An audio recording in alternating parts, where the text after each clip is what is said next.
Study IQ IAS, अब तैयारी हुई अफोर्डेबल।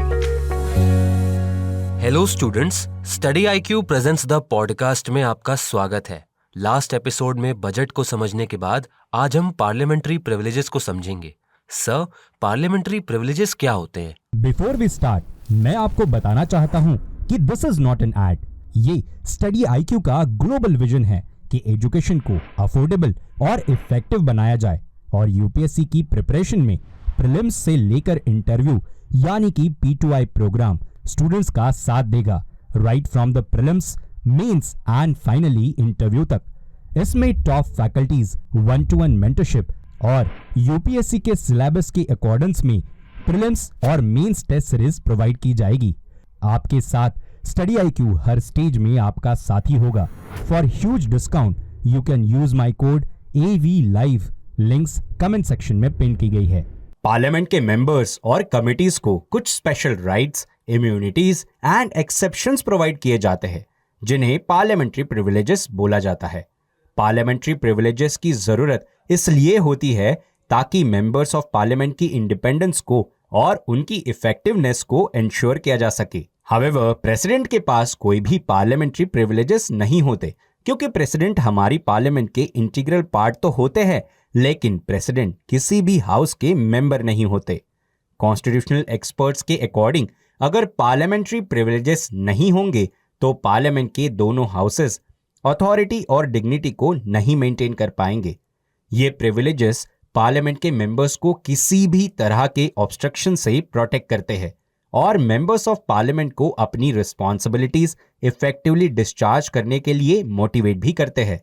हमारी कॉन्स्टिट्यूशन ने कुछ ऐसे मेंबर्स के लिए भी पार्लियामेंट्री प्रिविलेजेस को एक्सटेंड किया है जो पार्लियामेंट के किसी भी हाउस की प्रोसीडिंग्स में पार्ट ले सकते हो या फिर पार्लियामेंट की किसी भी कमेटी में पार्टिसिपेट करते हो, जैसे attorney general of India etcetera. Sir, in privileges के सोर्सेस क्या होते हैं? प्रिविलेजेस के सोर्सेस को समझने से पहले हमें यह समझना होगा कि हमारा कॉन्स्टिट्यूशन किस तरह के प्रिविलेजेस को मेंशन करता है।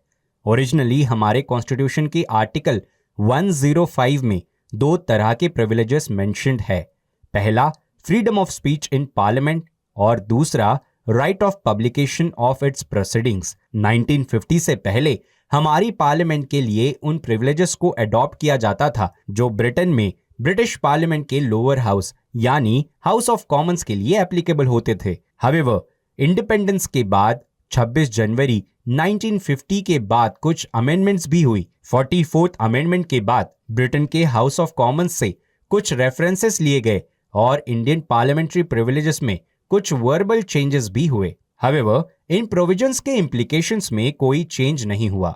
मोरेवर, पार्लियामेंट ने अभी तक किसी भी तरह का स्पेशल लॉ नहीं बनाया है जो पार्लियामेंट्री प्रिविलेजेस को कोडिफाई करता हो, लेकिन पार्लियामेंट्री प्रिविलेजेस के कुछ इंपॉर्टेंट सोर्सेस है, जैसे constitutional provisions, various laws made by parliament, rules of both the houses, parliamentary conventions भी इनका हिस्सा है और जुडिशियल इंटरप्रिटेशन इसका नेक्स्ट हिस्सा है। सर, मेंबर्स ऑफ पार्लियामेंट के पास जो इंडिविजुअल प्रिविलेजेस होते हैं, क्या आप उनके बारे में हमें कुछ बता सकते हैं? अब हम कुछ इंडिविजुअल प्रिविलेजेस को समझते हैं। पार्लियामेंट के सेशन के दौरान और पार्लियामेंट शुरू होने से 40 डेज पहले और पार्लियामेंट खत्म होने के 40 दिन बाद किसी भी मेंबर ऑफ पार्लियामेंट को अरेस्ट नहीं किया जा सकता। नेक्स्ट इंडिविजुअल प्रिविलेज ये है कि हर मेंबर ऑफ पार्लियामेंट के पास फ्रीडम ऑफ स्पीच होती है और उनके द्वारा पार्लियामेंट में कही गई किसी भी बात को कोर्ट ऑफ लॉ में चैलेंज नहीं किया जा सकता।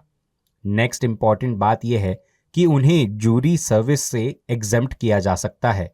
जब पार्लियामेंट सेशन में होती है तो कोई भी मेंबर ऑफ पार्लियामेंट किसी भी तरह के एविडेंस को देने से मना कर सकता है और विटनेस के तौर पर अपीयर होने से भी मना कर सकता है। सर, इंडिविजुअल प्रिविलेजेस को समझने के बाद अब हम कलेक्टिव प्रिविलेजेस को समझना चाहते हैं। अगर कलेक्टिव प्रिविलेजेस की बात की जाए तो पार्लियामेंट के दोनों हाउसेस के पास ये पावर होती है कि वो अपनी रिपोर्ट, डिबेट्स और प्रोसीडिंग्स को पब्लिश करे। इतना ही नहीं, वो दोनों को इन प्रोसीडिंग्स को पब्लिश करने से मना भी कर सकते हैं। However, 44th constitutional amendment act 1978 के बाद फ्रीडम ऑफ प्रेस को रिस्टोर किया गया ताकि वो बिना हाउस की परमिशन के पार्लियामेंट्री प्रोसीडिंग्स की ट्रू रिपोर्ट्स को पब्लिश कर सके। हावेवर, किसी भी हाउस की सीक्रेट सिटिंग के दौरान प्रेस के पास ये फ्रीडम नहीं होता और बेसिकली सीक्रेट सिटिंग का यूज तब होता है जब कुछ बहुत इंपॉर्टेंट मैटर्स को डिस्कस करना हो और उन्हें ओपनली प्रेजेंट करना अप्रोप्रिएबल नहीं होता। नेक्स्ट कलेक्टिव प्रिविलेज ये है कि पार्लियामेंट के दोनों हाउसेस अपनी प्रोसीडिंग्स को रेगुलेट करने के लिए रूल्स बना सकते हैं।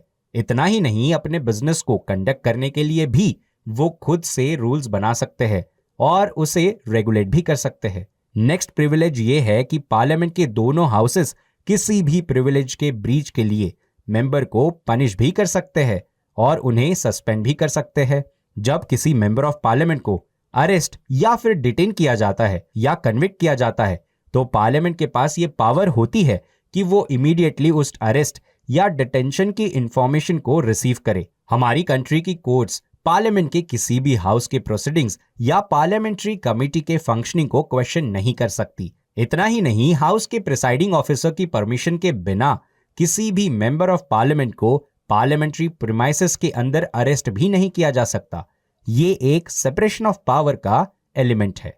सर, जब हम पार्लियामेंट्री प्रिविलेजेस को समझते हैं तो दो इंपॉर्टेंट टर्म्स हमारे सामने आते हैं। पहला ब्रीच ऑफ प्रिविलेजेस एंड दूसरा कंटेम्प्ट ऑफ द हाउस। क्या आप इसके डिफरेंस के बारे में हमें कुछ बता सकते हैं?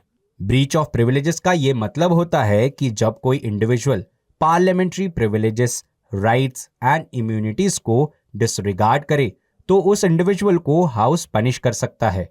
ब्रीच ऑफ प्रिविलेजेस किसी हाउस के द्वारा कलेक्टिव भी हो सकता है। वही दूसरी तरफ कंटेम्प्ट ऑफ हाउस की बात करें तो कोई एक्ट जो पार्लियामेंट के हाउस की फंक्शनिंग को ऑब्स्ट्रक्ट करता हो या फिर हाउस की फंक्शनिंग या हाउस की इफिशिएंसी को निगेटिवली इंपैक्ट करता हो और अल्टीमेटली इन एक्शंस की वजह से हाउस की डिग्निटी और ऑनर को कम होता देखते हैं और अल्टीमेटली इन एक्शंस की वजह से हाउस के डिग्निटी और ऑनर में कमी आती है, वो एक्ट कंटेम्प्ट ऑफ हाउस के अंतर्गत पाया जाता है। ब्रीच ऑफ प्रिविलेजेस और कंटेम्प्ट ऑफ हाउस ये दोनों इंटरचेंजेबल फ्रेजेस है, जिसका मतलब ये होता है कि ब्रीच ऑफ प्रिविलेजेस की वजह से कंटेम्प्ट ऑफ हाउस हो सकता है और कंटेम्प्ट ऑफ हाउस में ब्रीच ऑफ प्रिविलेजेस इंक्लूड होते हैं।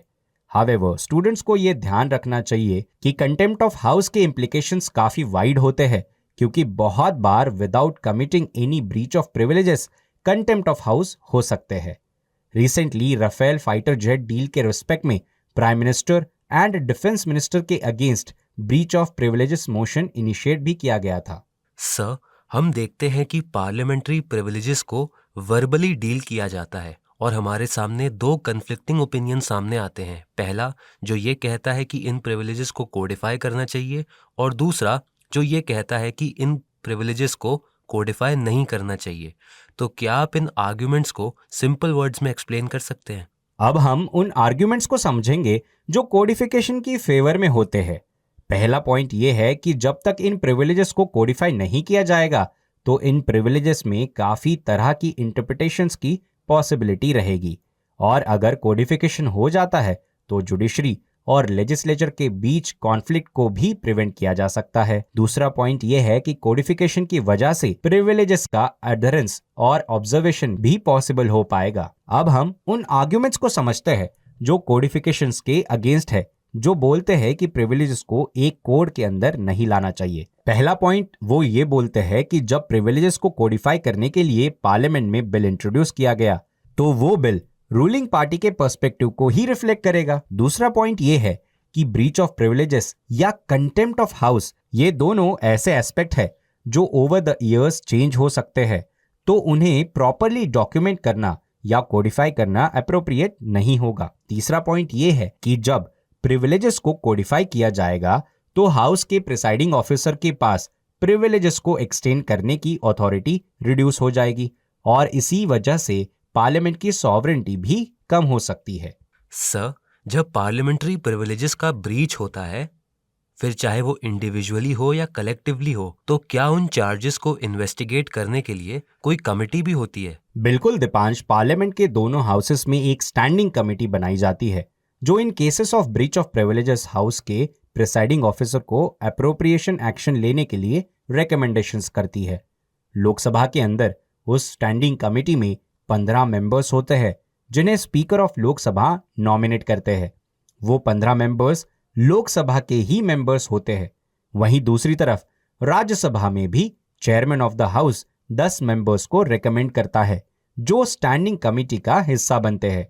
ये 10 मेंबर्स भी राज्यसभा के ही मेंबर्स होते हैं और इन कमिटीज के थ्रू ये इश्यूज रिजॉल्व होने की कोशिश की जाती है कि अगर ब्रीच ऑफ प्रिविलेजेस है तो सही है या नहीं, अगर नहीं है तो कैसे। इस तरीके से हम प्रिविलेजेस को एक बहुत ही अच्छा टूल मान सकते हैं जो कि मेंबर ऑफ पार्लियामेंट की फ्रीडम ऑफ स्पीच और उनके एक्सप्रेशन को प्रोटेक्ट करता है। Sir, thank you for giving us the information. Dear listeners, आज के पॉडकास्ट को हम यहीं पर कंक्लूड करते हैं। नेक्स्ट एपिसोड में एक नए टॉपिक के साथ हम फिर से आपसे कनेक्ट करेंगे। तब तक आप स्टडी आईक्यू के साथ बने रहिए एंड कीप स्टडिंग। आप study IQ presents the podcast को सभी ऑडियो स्ट्रीमिंग प्लेटफॉर्म्स पर सुन सकते हैं, जैसे Spotify, hub hopper, Apple podcast, Google podcast etcetera. Links को कमेंट सेक्शन में पिन किया गया है। Thank you.